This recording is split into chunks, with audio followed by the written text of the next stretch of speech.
తెలంగాణలో బీర్ల ధరలను కాంగ్రెస్ ప్రభుత్వం 15% పెంచిన విషయం తెలిసిందే. ఈ పెంపుపై మాజీ మంత్రి శ్రీనివాస్ గౌడ్ స్పందించారు.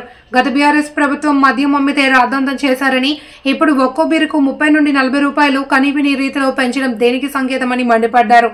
తాము ధరలు పెంచితే మందు అమ్మి ప్రభుత్వాన్ని నడుపుకున్నామని రాద్ధాంతం చేశారని, మీకో న్యాయం మాకో న్యాయం అని శ్రీనివాస్ గౌడ్ ప్రశ్నించారు. దాదాపు ఒక బీరుకు 30 నుంచి 40 రూపాయల ధరలు పెంచారు. మేము ఉన్నప్పుడు నామమాత్రంగా ధర రేటు పెంచితేనేమో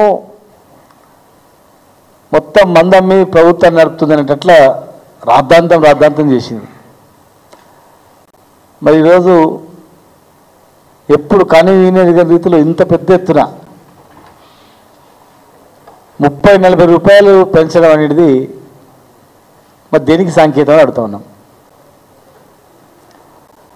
4-5 నెలల క్రితమేమో బొంబం బీరు, బిర్యానీ బీరు, ఎవరు చూడని బీర్లు తీసుకొచ్చి పెట్టారు. నాణ్యత లేని బీరు తీసుకొచ్చి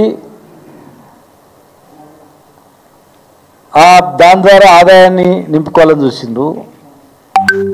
రకరకాలుగా మరి వార్తలు కూడా వచ్చాయి.